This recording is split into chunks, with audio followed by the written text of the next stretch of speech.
Hi, 4th and 5th graders. Today I'm going to give you step-by-step instructions on how to do clay ancient Chinese dragons. They're gonna have a slab and the dragon and lots of details. All right, I am going to start off by giving you a chunk of clay. You're going to take it and go back and forth in your hands. I'm squeeze and rotate. I'm not doing it gingerly like this. I actually am I'm pushing it into my hand. I'm squeezing it and trying to make it into a ball. Once it starts to get into a sphere, I roll it around in my hands a little bit, but it doesn't need to be perfect. So to make our pancake, our slab, our base of our dragons, we are going to use this part of our hand and this part of our hand, and we're gonna go back and forth. See how my hands my fingers don't even touch? I'm banging the hard parts together. I don't want it to hit this part much because that part is not going to be very helpful because it's super soft. So back and forth to make a slab. I call them a pancake. I don't want them like a tortilla. I don't want them like a juicy hamburger. I want a nice fluffy pancake. So I start in the middle and I work my way out.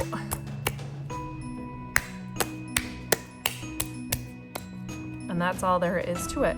About the thickness of a pencil.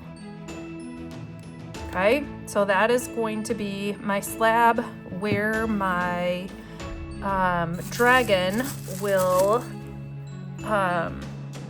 sit on.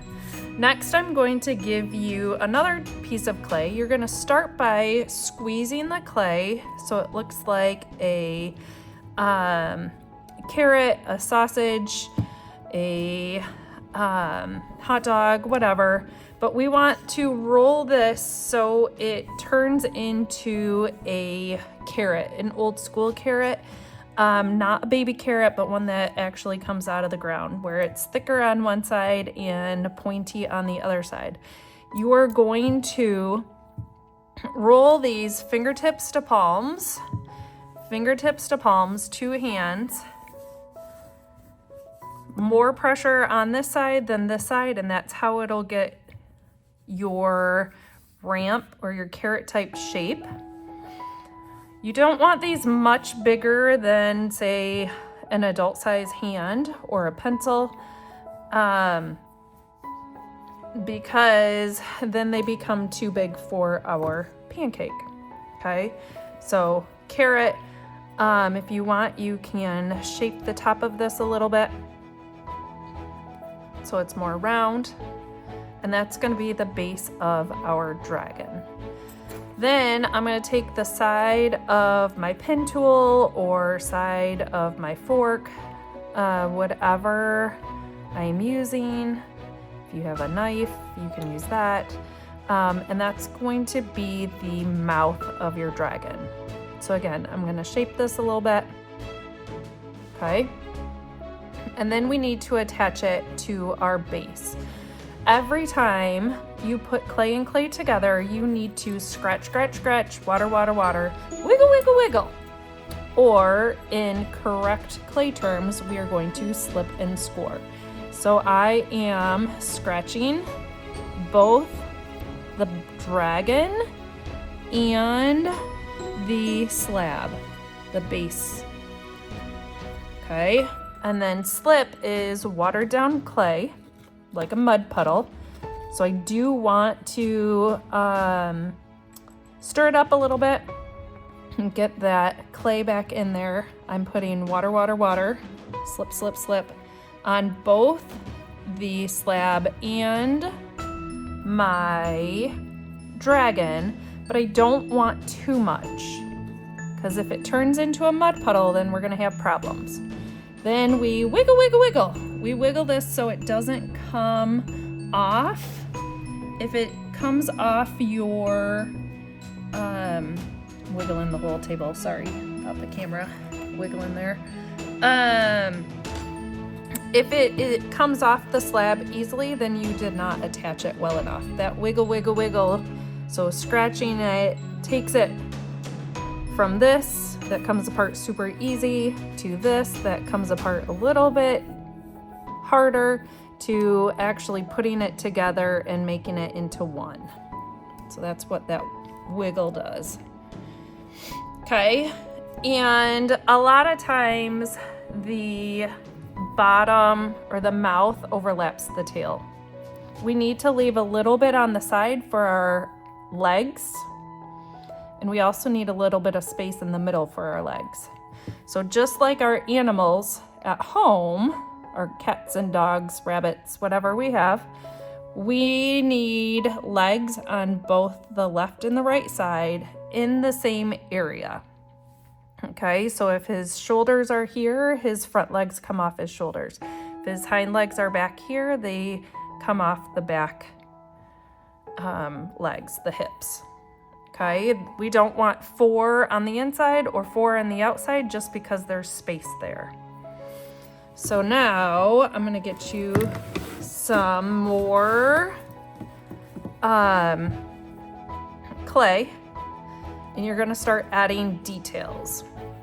So we need some legs, and I'm gonna do that first. So I'm gonna get a chunk of clay, I'm gonna roll it until the thickness that I want it, okay? And then I'm gonna fold it like a letter L or a number 7. I take off any extra that is too much. Okay, so there's one, and it's still gonna be a little too big. So I'm gonna take a little bit off the top as well. And I'm going to, I'm gonna cut some toes in it later, not right now. We need to get them, you wanna get your legs all about the same size before you put any of them on or add any detail.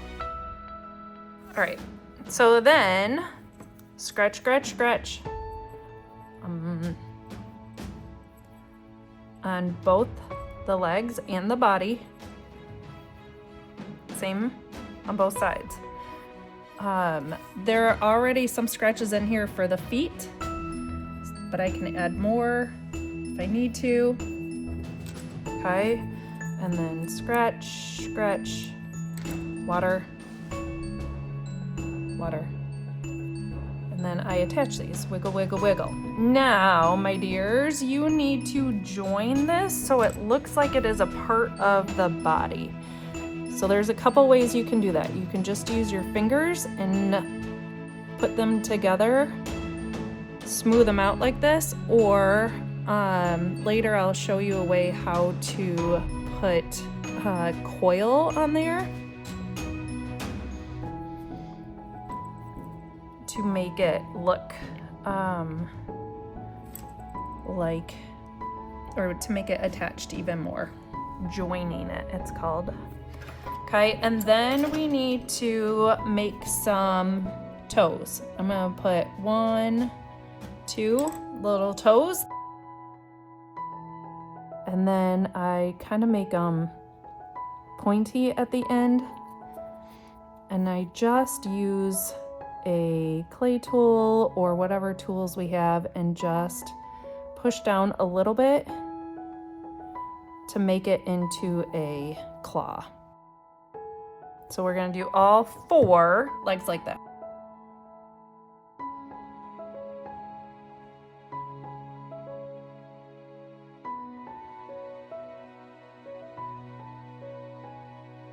Next, I'm gonna make some of the head. So I'm gonna take a piece of clay and I'm gonna make a ramp. And I just kind of make it into a rectangle that is about as wide as my head. And then I flatten the front and I flatten the back. So it looks like a triangle from the side From this side, it's more of a rectangle. Okay, so we're gonna ride our bike up off of the front of his forehead.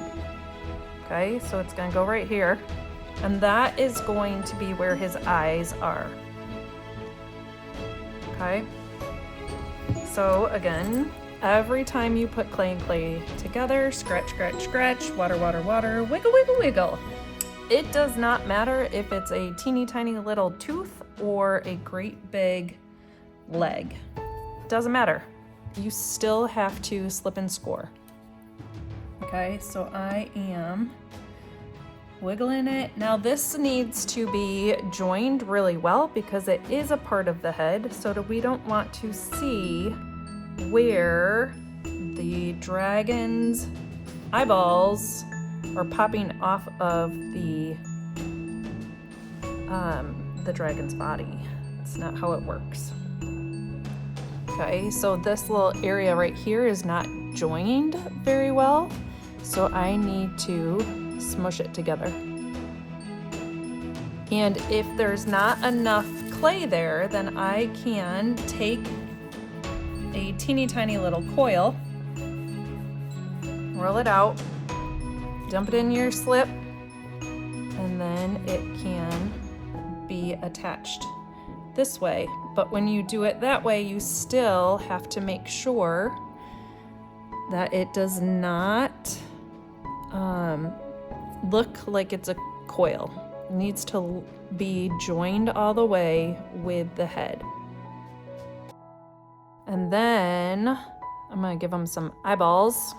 Now, eyes are not holes. They should not be holes stuck in there. I want to take 2 pieces of clay that are about the same size.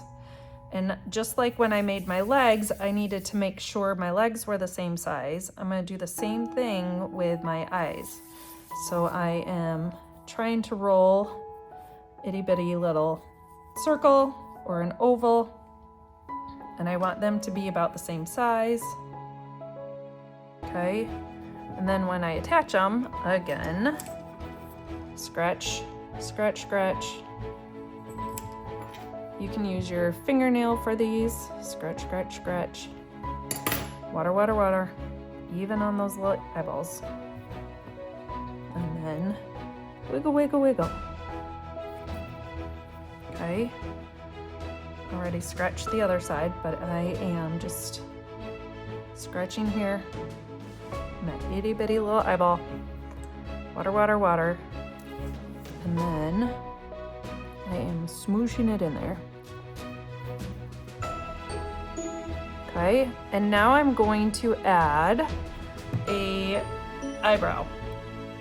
So I already made this little coil is where I attached that area, and I think that is going to be the perfect size for this.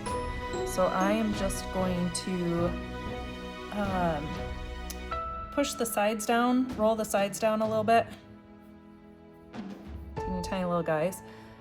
Again, slip, scratch, scratch, scratch. Scratch, scratch, scratch.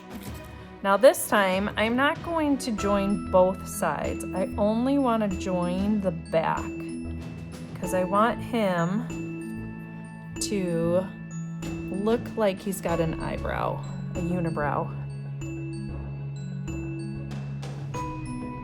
And then I'm going to push it down in the middle.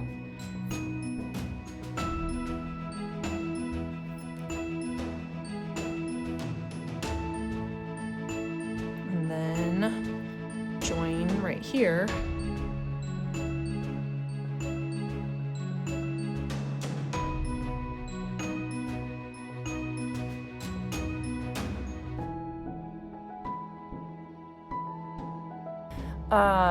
Holes, but since your nose is holes, I can do nostrils with my holes. Okay, and I'll probably do that again at the end, just to make sure his nose is still clean.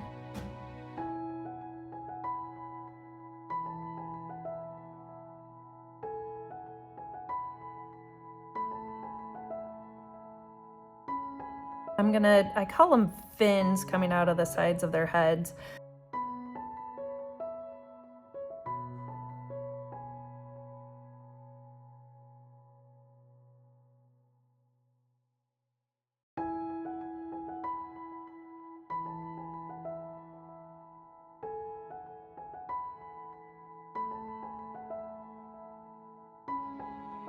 And this time I am going to join it in the back.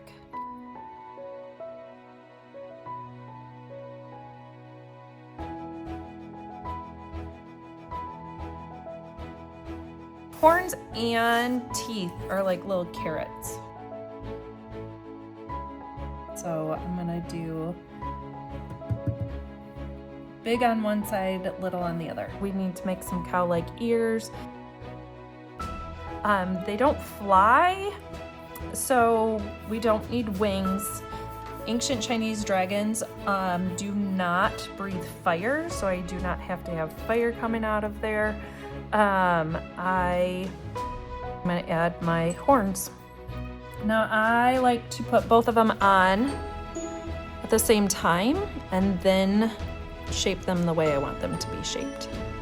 And then I think I'm gonna add clay for his spikes this time. Sometimes I just pinch the back, but I made the legs go higher than the back. So I think I want to make a bunch of like just maybe individual ones.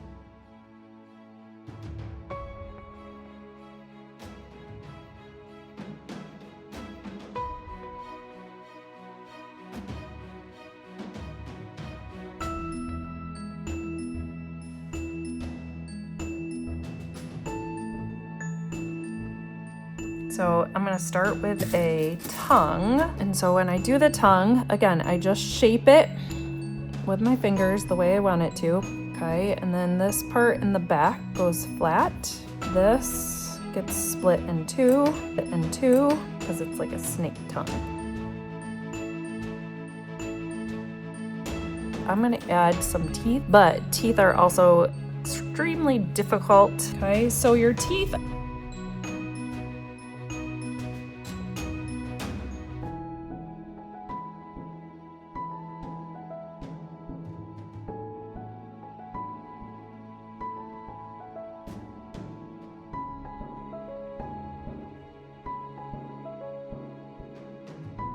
we're only scratching where it's joining right here. And so it's gonna go across like that, wiggle, wiggle, wiggle. And I'm gonna push it down like the eyebrows. That's what I like. And sometimes I even take and add another coil and add it to the front to give it a little, I don't know, eyebrow looking attachment to it. But by adding a little bit of clay on the front of it, I can get it to look a little like it's sticking out a little bit more.